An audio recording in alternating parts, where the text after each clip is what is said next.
Assalamualaikum warahmatullahi wabarakatuh. Alhamdulillahi rabbil alamin. Wassalatu wassalamu ala asrafil anbiya mursalin wa ala alihi wa ashabihi ajma'in. Allahumma salli wa sallim ala Muhammad wa ala alihi wa ashabihi ajma'in. Segala puji bagi Allah Tuhan semesta alam yang alhamdulillah pada kesempatan kali ini kita masih diberi izin untuk bertemu lagi dalam mata kuliah hukum agraria. Yang saya hormati dosen pengampu hukum agraria dan teman-teman yang sempat hadir pada kesempatan kali ini. Bila kami dari kelompok 19 akan memaparkan materi yang berkenaan dengan pengadaan tanah, yang mana materi pertama yang akan disampaikan oleh saya sendiri, Syafrin Zuhri, dengan NIM 1713010054. Pengadaan tanah. Pengertian pengadaan tanah.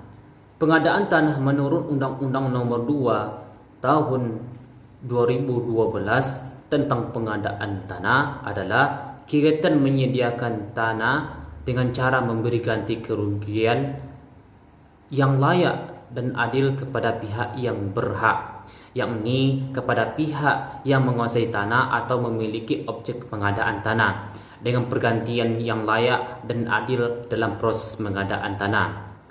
Objek pengadaan tanah itu ada 5. Yang pertama, tanah atas tanah dan bawah tanah. Yang kedua, bangunan.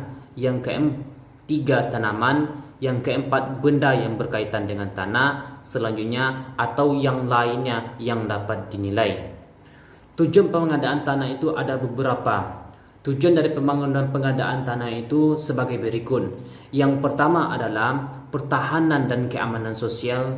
Yang kedua, jalan umum, jalan tol, terowongan, jalur kereta api, stasiun kereta api, dan fasilitas operasi kereta api.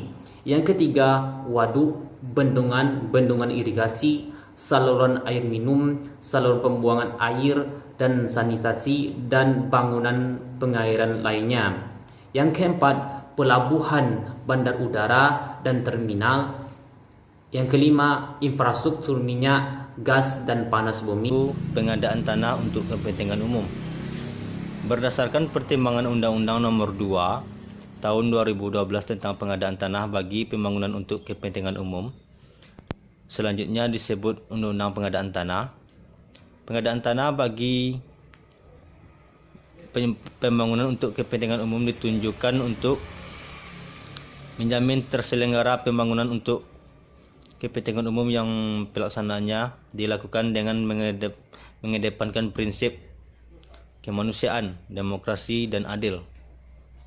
Dalam proses pengadaan tanah tersebut, pihak berwajib melepaskan tanahnya pada saat pelaksanaan pengadaan tanah untuk kepentingan umum setelah pemberian ganti kerugian atau berdasarkan putusan pengadilan yang telah memperoleh kekuatan hukum tetap.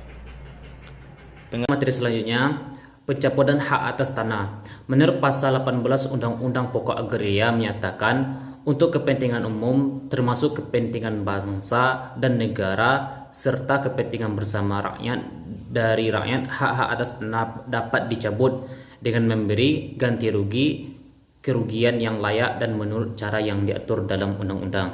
Baiklah, saya akan melanjutkan materi mengenai pengadaan tanah melalui jual beli. Pencatatan hak atas tanah sebagaimana yang dimaksud dengan ketentuan pasal 18 Undang-Undang PA yang menyebutkan bahwa untuk kepentingan umum termasuk kepentingan bangsa, negara, serta kepentingan bersama dari rakyat. Hak-hak atas tanah dapat dicabut dengan memberikan ganti kerugian yang layak dan menurut cara yang diatur dengan undang-undang.